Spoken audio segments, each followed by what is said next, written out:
These plants right here is called false Solomon seal. Now what separates this plant from true Solomon seal is the fact that on false Solomon seal, the flowers and berry cluster grow on the tip of the plant. If this were true Solomon seal, you would have berry arrangements underneath the stem all along it.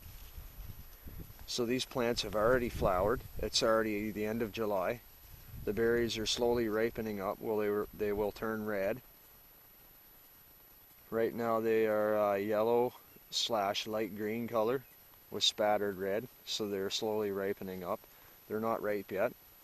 These berries are considered edible, although I haven't personally tasted them myself as they're not ripe yet. So even though the berries can be eaten, the part of this plant that most people use or try to harvest are the roots, because not only can this plant spread through its berries, it mostly spreads through its underground root system. As you can see here, these plants carpet the floor. So, false Solomon seal tends to lay flatter on the ground than true Solomon seal because of the berry clusters weighing down the plant. Although they stand pretty erect when they're in their flowering stage, they don't have that weight on the end.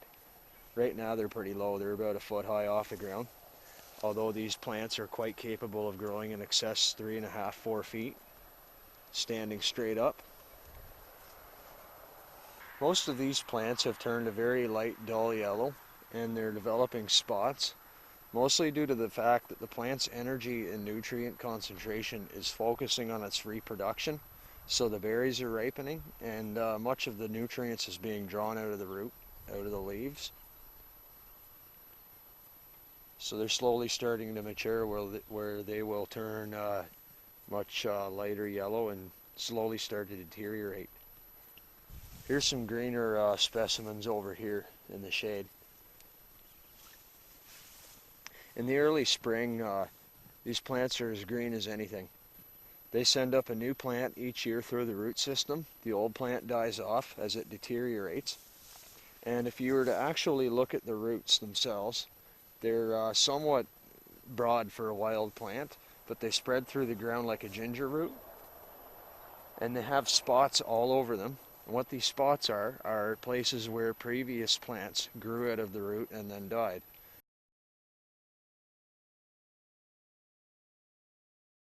And the root extends every year, enlarging, sending up new plants.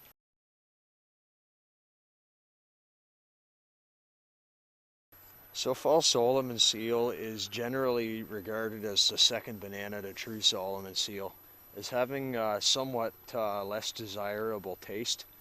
Most people see the true Solomon seal as a lot better plant to eat. Bear in mind that when you harvest a plant like this, you will kill the plant by digging up its root. And if you dig up a plant root such as this, it creeps and sends up new plants. If it's still moist and you bury it, you will start a new patch somewhere else, so that's something to bear in mind. It's rather unusual to see these plants growing here on the side of the road, and the reason for that is they often will be seen growing in shaded areas in the woods where it's moist and rich, well-drained soil.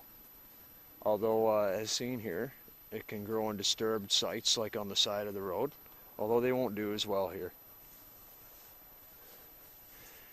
Secondly, I would never harvest a plant off the side of the road because plants readily absorb oil, runoff, waste, and that's something you don't want in your system. Plants should always be harvested in a contaminant-free site, free of any kind of contamination from pollution. You can see that these berry clusters are pretty large and heavy. There can be hundreds of berries on the end of these plants. Definitely more in abundance than true Solomon seal, which only gather a few berries on the underside of the stalk. So some of the key identifying characteristics of false Solomon seal to help you distinguish it from other look-alike plants such as twisted stalk is, for one thing, the false Solomon seal is generally much larger growing than other plants of this nature. It has a brown stalk with a very velvety appearance, although it's not overly hairy. It has very, very small, minute hairs.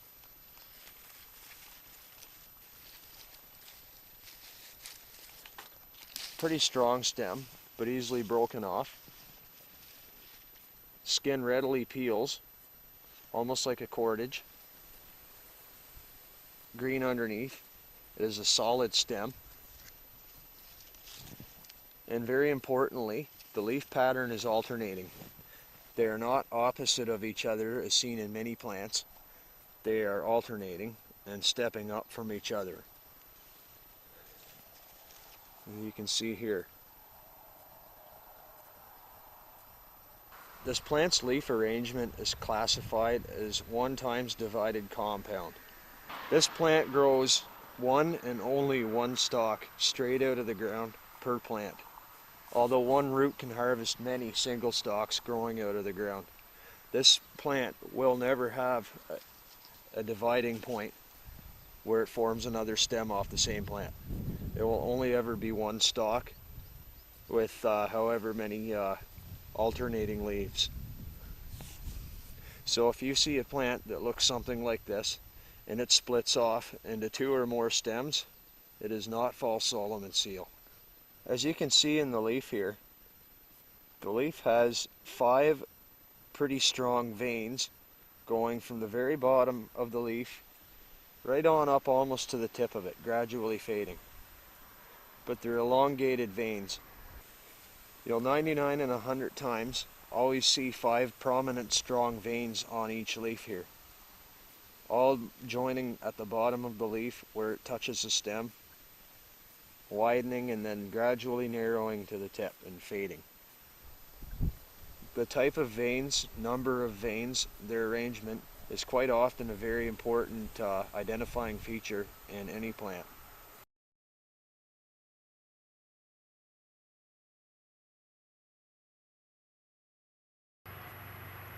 So what we're looking at right here is Solomon seal, as covered before, and false Solomon seal. This is regular Solomon seal. And you can see the striking resemblance between these two plants and how they can get mixed up between one another. There are, however, quite a few differences between the two plants. Okay, as you can see here, there are no flower bracts and no clusters of berries on the end of this plant. On Solomon seal, the berries and flowers are found on the underside of it, all along the stem axis, where the leaves are. As you can see, there's berries right here. There's one left over. The rest of them have fallen off, usually picked clean by the birds almost as soon as they get there. And here's a look at the underside here. There's one berry hanging there. Well, you usually find between anywhere from 2 to 5 berries per bract dangling there. There aren't nearly as many as there is on the end of the false Solomon seal. The berries here are a little bit bigger. They're green right now. They've all been eaten before they've even ripened up. But some differences here. On the Solomon seal, it lacks the velvety, hairy texture that false Solomon seal has. The stem as seen here is not as brown. It's stockier, it's thicker, a bit stronger. It's a darker green with some white residue on it, which rubs off at the touch. And another difference with the leaf pattern here is it almost wraps around the stem 3/4 of the way. I'm going to turn it there, you can see that. Rather than just branching off. Wraps around there nice and tight, almost 3/4 of the way around the stem. And like false Solomon seal, this plant has an alternating leaf arrangement. There's a good amount more veins on this leaf than found on the false Solomon seal, where there is 5 strong veins, from 3 to 5 veins on that plant. This one has many more. It's got about 5 strong veins, but it has a lot more weaker veins running along it, and that's not present on the other plant. So you can see underneath here there's a lot more lines on this leaf that are running up it. These plants here are about 3.5 feet tall. On a ballpark, Solomon seal grows taller than false Solomon seal. They're almost generalized to be about the same length, but I've seen Solomon seal 9 out of 10 times grow a lot longer than false Solomon seal. Another thing with this is it stands up straighter. It does curve over, as you can see, but all the weight's not on the front of the plant, so it's not bent down on the ground like false Solomon seal. The part you're after with this plant are the roots. The berries are also edible on this plant, but the roots are the main thing people harvest when they're picking this plant. It grows the same structure as false Solomon seal, twisted under the ground, and it shoots new plants up every year. The old ones die, and the root grows longer each year it matures. It has the round circles, or the seals, hence its name, where the old plants have died on the root. Like I mentioned with false Solomon seal, a characteristic this has is it only grows up out of one stem. It never divides into 2 stems at any time. If you see a plant you think is Solomon seal and it divides into another stem, it is not Solomon seal. It's only ever one stem sticking straight out of the ground, one times compound leaf arrangement. Despite having between 2 and 7 flowers per cluster, Solomon seal most often produces 2 mature berries positioned side by side, although they can produce 1 or more berries at any given time. The berries later then mature to become a dark purple to a dark blue to a black color, unlike false Solomon seal, which produces deep red berries on maturity. Additionally, the berries of Solomon seal are larger than false Solomon seal. The young shoots of both plants can be eaten earlier in the springtime when all the leaves are pulled off and the shoots can be boiled. However, this is not recommended due to another plant called false hellebore, which is violently poisonous and looks very much like both plants at this time.